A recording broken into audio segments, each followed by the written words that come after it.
Bonjour à tous. Alors je reviens un petit peu sur, vous avez vu ces derniers temps sur ma page Facebook, sur d'autres pages, un petit peu partout, pas mal de remue-ménage on va dire au niveau des campagnes de One Voice. Je pense que vous les avez suivies. Si vous ne les avez pas suivies, je vous conseille de revenir un petit peu en arrière parce qu'on ne va pas reprendre bien entendu sur ce petit communiqué, je ne vais pas reprendre tout ce qui se passe depuis quelques semaines. Je voulais simplement intervenir à plusieurs titres. Tout d'abord, en ce qui me concerne personnellement, c'est-à-dire les démarches que j'ai mises en œuvre en fonction de ces campagnes qui me semblent, aussi bien sur le fond comme sur la forme, ne me semble pas très logique et très transparente. Donc j'ai décidé purement et simplement de transmettre ce dossier à mon avocat, maître Guillaume Tumerel, qui est occupé de l'étudier et qui va l'étudier sous toutes les coutures, afin de me dire si les choses sont faites de la part de cette organisation, si les choses sont faites correctement, normalement, sans entacher qui que ce soit, autre que les personnes qui devraient être incriminées, c'est-à-dire celles qui sont éventuellement coupables de maltraitance. Bon, je vois également passer beaucoup de choses, C'est vrai que les clubs d'éducation canine ont été, se sont sentis entachés, et j'ai ressenti exactement la même chose. Tous les clubs d'éducation canine, sans distinction aucune. Également la pratique du mordant sportif dans beaucoup de clubs. Et bien entendu, tous ces clubs-là ont une organisation de tutelle qui est la Société Centrale Canine.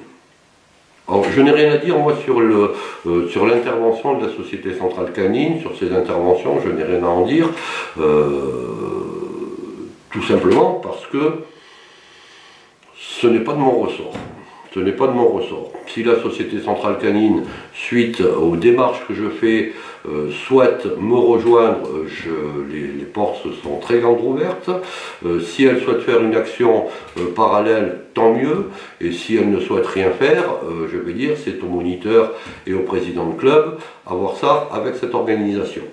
En ce qui me concerne,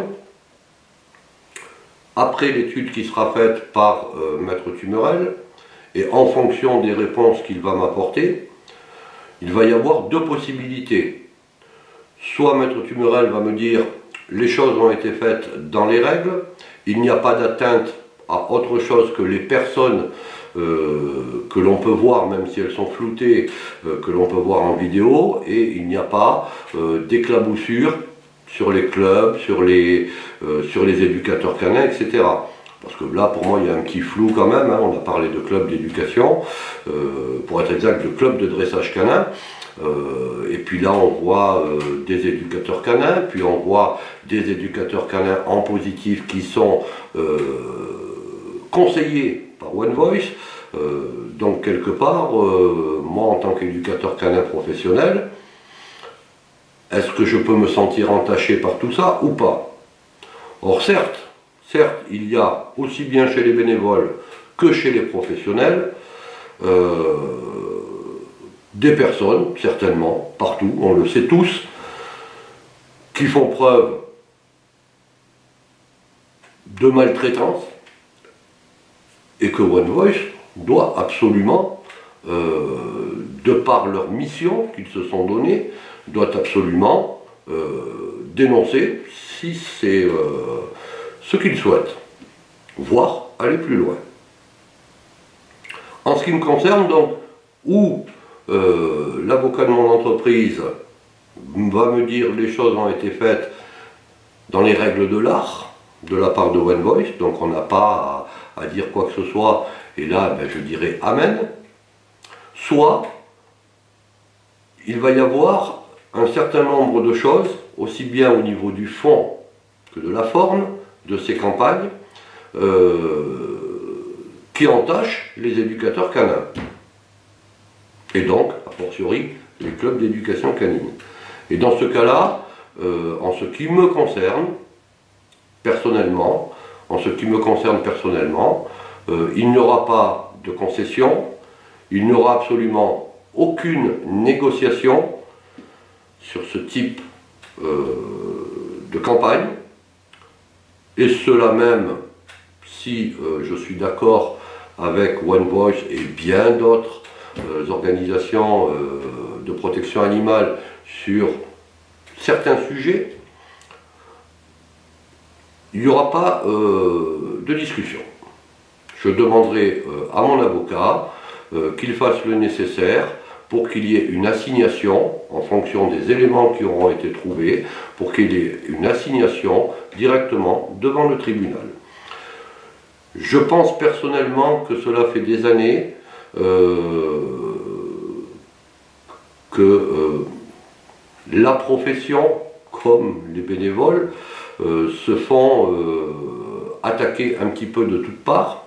C'est vrai que la plupart du temps, que ce soit en professionnel ou en bénévole, on répond, on essaye d'argumenter, on met des vidéos montrant que nos chiens, même si ceux qui travaillent au mordant sont soi-disant des chiens dangereux, sont, lorsque le travail est bien fait, des chiens complètement normaux, voire plus normaux que d'autres, dans la vie sociale avec leur propre famille, avec leur entourage et avec les gens qu'ils côtoient. Même si on est conscient de tout ça, je pense que a priori,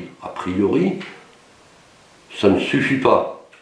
Ça ne suffit pas parce que petit à petit, on grignote,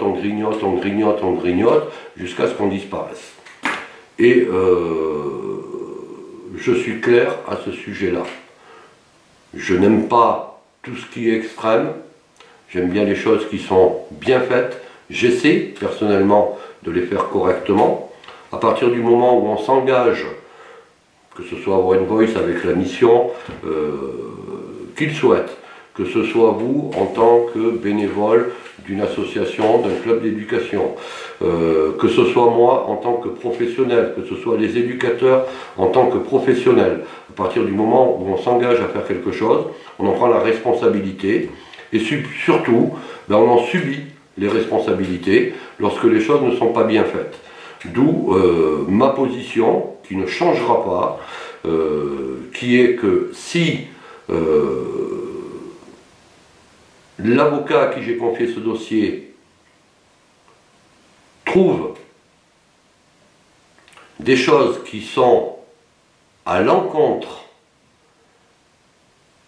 de ce qui est juridique au niveau de la forme et du fond des campagnes faites par One Voice, je ne transigerai pas, j'assignerai One Voice en justice. S'il y a des présidents de club, s'il y a des compétiteurs, s'il y a des particuliers, s'il y a tout un ensemble de gens qui, lorsque l'on saura dans quelques jours, et je vous le dirai, que ces campagnes ne sont pas normales dans le fond et dans la forme, pour tous ceux qui œuvrent correctement, et qu'il y a un préjudice quelconque, quel qu'il soit, je ne vois pas d'autre solution que de demander réparation. Alors oui, moi je peux dire qu'une chose, que One Voice aille rechercher parmi les clubs canins, parmi les professionnels, parmi tout ce qui entoure l'éducation, la rééducation, voire la compétition, aille rechercher les abus. Ça ne me dérange pas, il en existe dans toutes les corporations, y compris dans la nôtre en tant qu'éducateur professionnel. On sait très bien qu'il y a des éducateurs canins professionnels qui ne sont pas dans les clous. Puis ceux-là, ben, ils en prennent la responsabilité de ne pas être dans les clous. Et s'ils se font attraper, s'ils se font condamner pour maltraitance ou pour autre chose, je vais dire, excusez-moi, bien fait pour eux. Bien fait pour eux. C'est soit qu'ils ne veulent pas, qu'ils ne savent pas travailler, soit que ce sont des gens brutaux, soit que ce sont des gens qui sortent de toute façon du cadre de ce que doit être l'éducation et la rééducation canine et les sports de compétition. Donc voilà, c'était le petit point que je voulais vous donner. Alors je bafouille peut-être un petit peu parce qu'actuellement je suis en pleine formation avec beaucoup de monde, donc je profite de ce samedi matin pour faire ce petit communiqué. S'il y a des présidents de club, s'il y a des moniteurs de club, s'il y a des compétiteurs, s'il y a des particuliers, s'il y a des éducateurs canins qui veulent prendre contact avec moi, si la Société Centrale Canine, si les instances quelles qu'elles soient veulent prendre contact avec moi pour mener ensemble ou parallèlement, ce qui ne me dérange absolument pas, les actions et profiter éventuellement de ce que j'ai mis en œuvre. Cela ne me pose aucun problème, je vous demanderai juste de me téléphoner après 18h30 le soir, puisque je suis encore en formation la semaine prochaine, et que j'ai pas mal de travail, mais je serai disponible sans aucun problème. Voilà, je vous remercie pour cette petite écoute, et je vous souhaite à tous un très bon week-end, et à très bientôt. Au revoir.